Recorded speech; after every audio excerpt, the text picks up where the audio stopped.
Well, this is our patch. It was designed by our crew, mostly Dave Williams.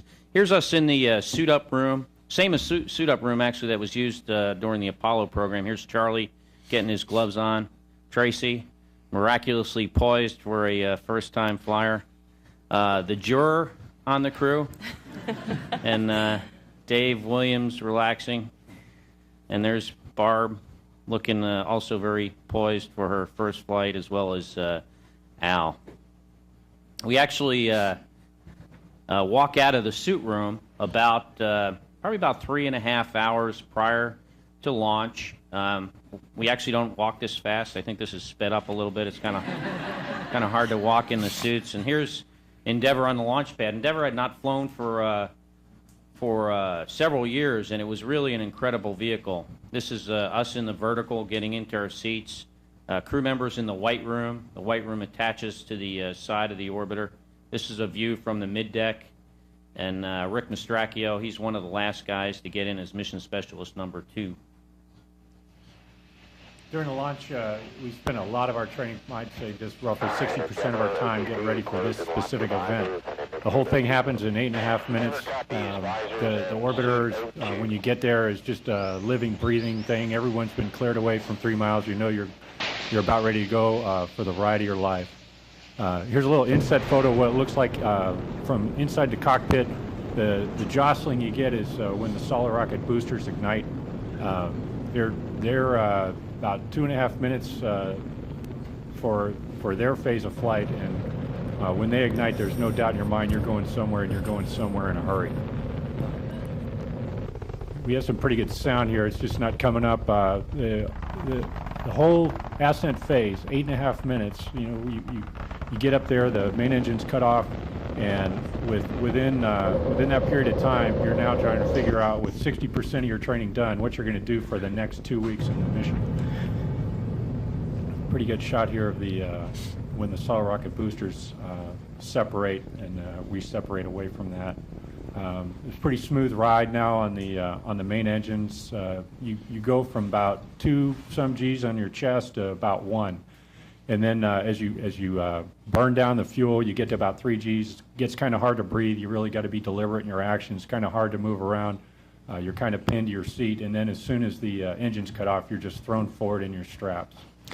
And as soon as you do have main engine cut off, both Dave and myself unstrapped from our seats and grabbed cameras and then shot video and still photos of the external tank as it fell back down to the ocean. And those pictures were later analyzed by our teams on the ground. Then on flight day 2, we got busy.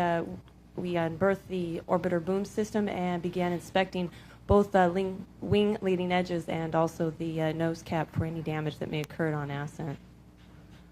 On the 3rd day, we began our rendezvous phase to dock with the International Space Station, and you can see here the photography of us getting closer and closer as we approach.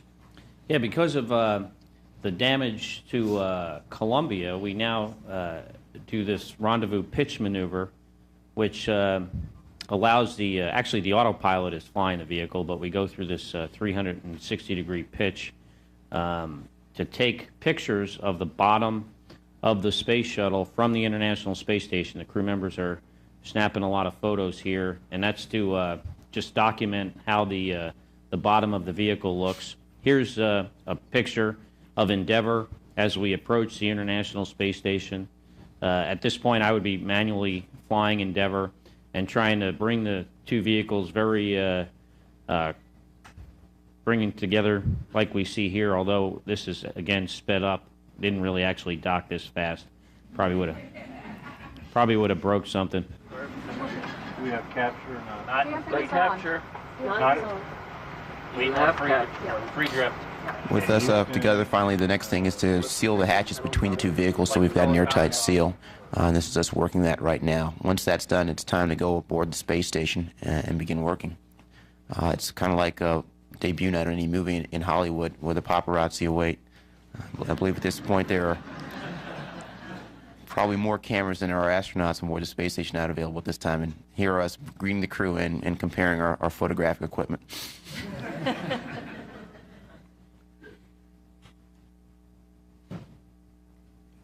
After we said our hellos, it was time to kind of get ready to do the rest of the day's work, getting ready for the next day's spacewalk, and also Tracy and Scorch here, Charlie Hobaugh, were getting ready to hand off S5 to start the next day's activities. And you see that here in the video. The shuttle arm is grappled to the S5 truss and handing it over to the space station arm for installation on the next day with the EVA crew members outboard. And there you saw a picture of Charlie at the workstation, the robotic workstation, as he maneuvered the truss element to its position. Although the S5 isn't very big, it's very, very important. Absolutely. Now, one of the really exciting parts of the mission was the coordination between the robotics and the spacewalks. So Rick and I are coming out of the airlock. We're translating, moving hand by hand out to the S5 area where Scorch has brought S5 up. Rick and I watched and monitored as Scorch brought the S5 into the soft capture position. You can see the pins dropping down. And then our first task was to drive the large bolts that hold S5 in place. So we got these foot restraints, we moved them into position, climbed into our foot restraints and drove those bolts. And it was pretty amazing actually watching S5 finally get attached to the station, realizing that we're expanding the station in length. Of course, meanwhile, inside we had lots of transfer, about 5,000 pounds of cargo to bring aboard the space station and 4,000 pounds to bring back down to Earth, as well as a bunch of repairs on this old station. And there's a Scorch down there replacing one of the scratch panes on the window.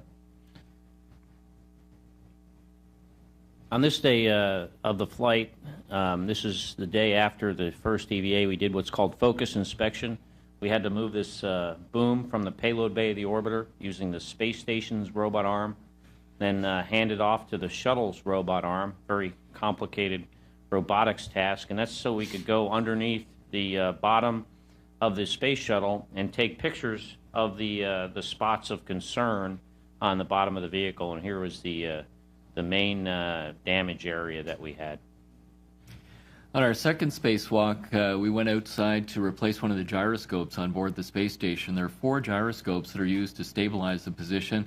Rick is now removing the covering of the gyroscope that we replaced, and all of these are up on an area of the station in the center of the station called Z1. So Rick and I came out of the airlock and translated up hand over hand to Z1 to be able to uncover the CMG or the gyroscope and be able to replace it. We use drills, essentially like a power tool on the ground. We put a socket on there, and we undid the various bolts that were restraining it. Rick then grabbed onto the CMG, which weighs about 600 pounds, and he did what we call a layback maneuver, kind of bending backwards at his waist to be able to lift the CMG out of the way, and then he handed it off to me, and we restrained it temporarily, putting it on what's called a mutt ball stack mud. It's basically a tool to restrain it to the space station. I climbed onto the end of the robotic arm, and Scorch did an outstanding job driving me over to the payload bay to get the new CMG. This one weighs about 1,200 pounds, and I spent a lot of time in the gym getting ready to be able to lift this thing out of the payload bay. But surprisingly enough, it was a lot easier than I anticipated, and Scorch moved us out of the payload bay. We had about 2 inches clearance from something called the nitrogen tank assembly that was right beside us on the stowage platform. That's a pretty spectacular view. You know, I'm glad somebody recorded this, because all I saw was this big CMG that I was holding in my face. I didn't get to see the view. That's kind of what I was seeing, except I saw more of the gyroscope itself. But we brought the old one down to one of the work sites on the stowage platform on the space station. Rick came back from the payload bay. We kind of rendezvoused and put this new one here on the stowage platform. And then we essentially did the swap, taking the new one and replacing it with the old one. But to do that required us riding on the arm back and forth between all the various work sites, and Scorch drove me back up to pick up the old one that had failed, and Rick and I finally installed that and swapped it on the external stowage platform.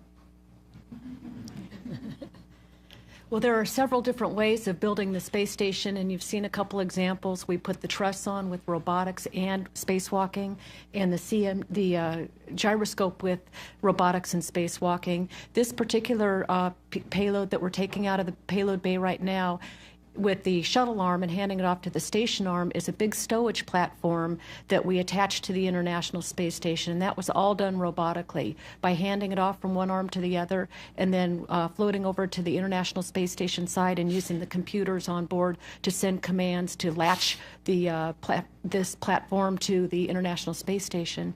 And this platform holds a bunch of spare equipment for future uses on the International Space Station. Yeah, and this type of equipment will be really important in the future as we stop flying the space shuttle to have a spot for external spares. Next thing we got to do was education, talking with school children, this time to the Challenger Center just across the river in Arlington, Virginia. And that was our way of honoring the Challenger crew from years ago.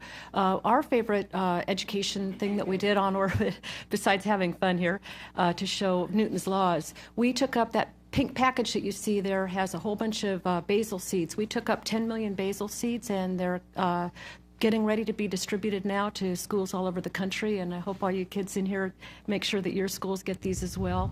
And we'd like to challenge you to help us help answer one of the many, many questions that we're going to need to figure out when we send people back to the moon for the long haul. And how are we going to feed folks? So we'd like to challenge you to design some growth chambers that can be used on the moon. And who knows if basil's what you'd want to grow? It's all up to you to help us decide.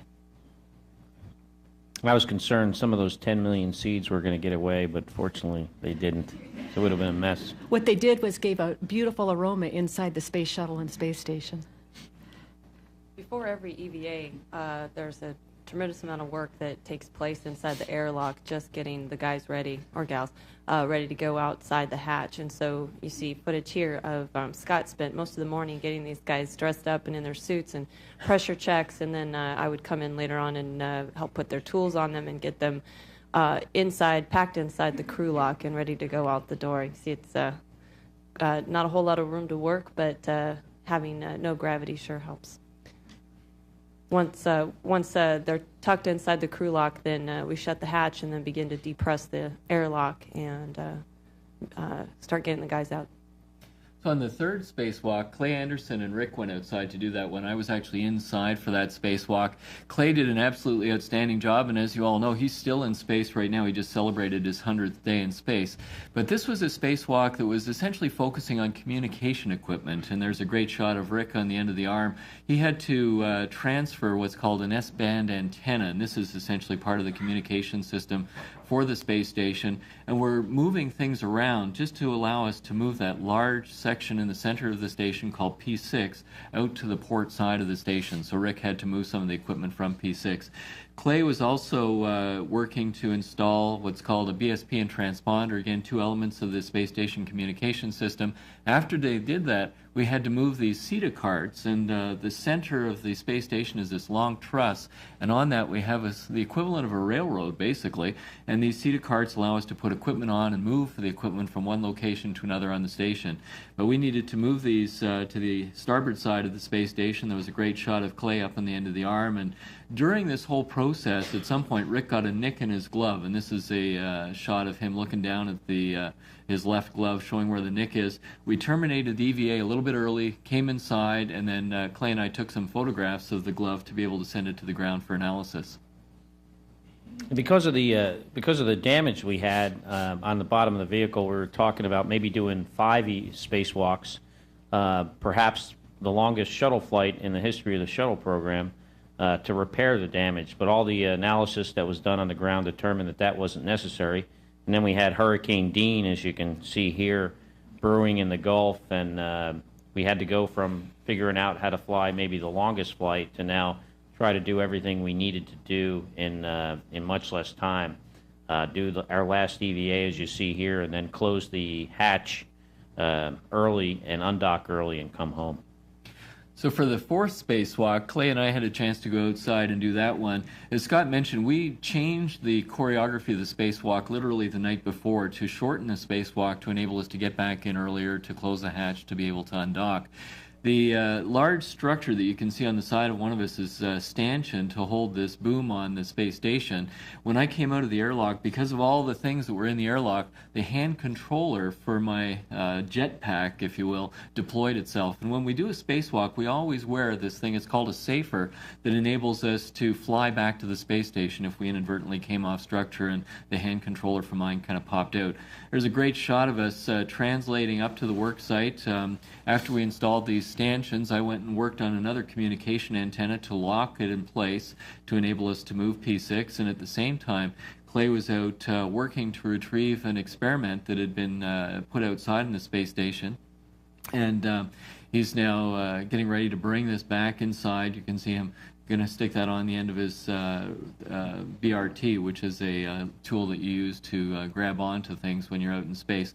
After we finished that off, we went to the end of the lab and installed an EVA antenna system that allows us to take these kinds of images from our helmet camera. Tracy said, "Hey guys, look over your shoulder," and we looked down at Hurricane Dean. It was going by underneath us. Absolutely spectacular view. But we wrapped up the spacewalk after about 4 hours or so and got ready to come back inside, closing the thermal cover and the hatch to the space station's airlock, get ready to undock. And with that, it was time to say our goodbyes. Here we are saying goodbye to Fyodor Yurchikin, Oleg Kotov, and Clay Anderson. Undocking is a pretty fun event for me. It's the one flying task I get to actually execute. If anyone would like the landing, that wasn't done by the pilot, it's done by the commander. I guess Bob Crippen and John Young back in the day didn't want to have a guy named a co-pilot, so they call him commander and pilot instead of pilot co-pilot, but I'm really the co-pilot.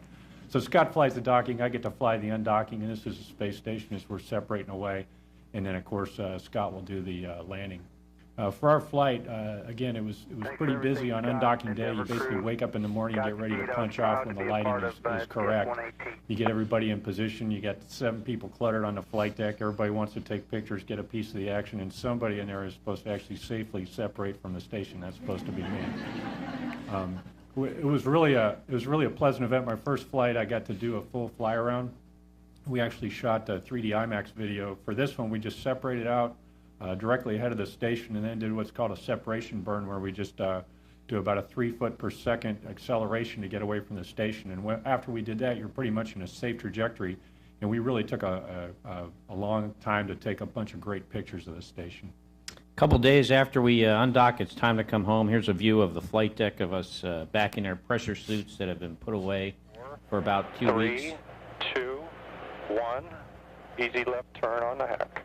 Light winds all the way around. And here's a view of from the ground of the shuttle as we fly around the heading alignment cone. And you can hear some of our cockpit audio, so I won't talk a whole lot over this. Good, good. 3,000. Speed brakes going close. Looks like about 7. Okay. 2,000. Pre-flare. Pre-flare. Arm the gear. Gears arm. Got a light. 1,000. 307 max. 9, 8, 7, 6, 5. Gear 3. 400 feet. Gears on the way. Shuttle's a big glider. Good energy through the threshold.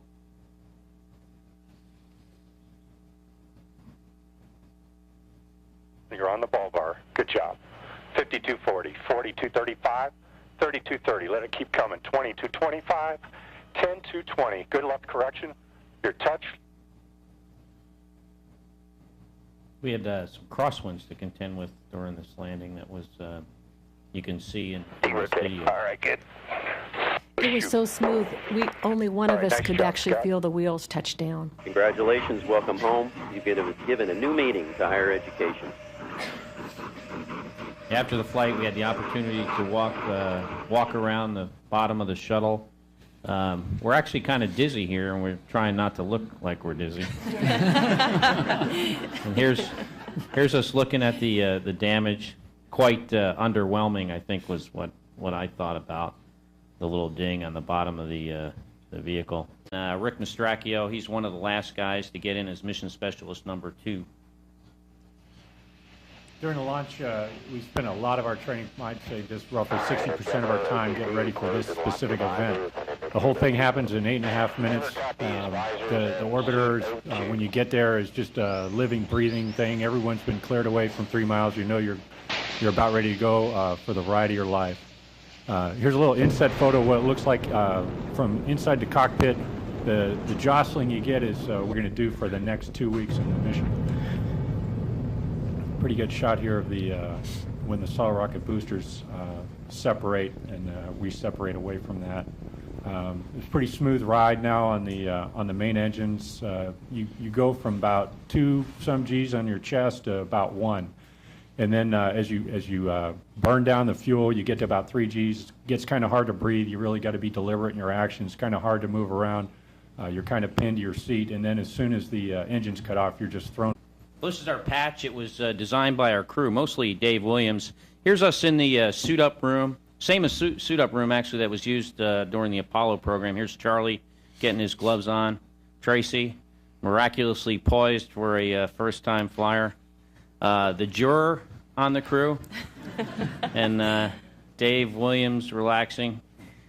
And there's Barb looking also very poised for her first flight, as well as Al. We actually walk out of the suit room about probably about 3.5 hours prior to launch. We actually don't walk this fast. I think this is sped up a little bit. It's kind of hard to walk in the suits. And here's Endeavour on the launch pad. Endeavour had not flown for several years, and it was really an incredible vehicle. This is us in the vertical getting into our seats. Crew members in the white room. The white room attaches to the side of the orbiter. This is a view from the middeck. And when the solid rocket boosters ignite, they're about 2.5 minutes for their phase of flight, and when they ignite, there's no doubt in your mind you're going somewhere, and you're going somewhere in a hurry. We have some pretty good sound here. It's just not coming up. The whole ascent phase, 8.5 minutes. You know, you get up there, the main engine's cut off, and within that period of time, you're now trying to figure out, with 60% of your training done, what you're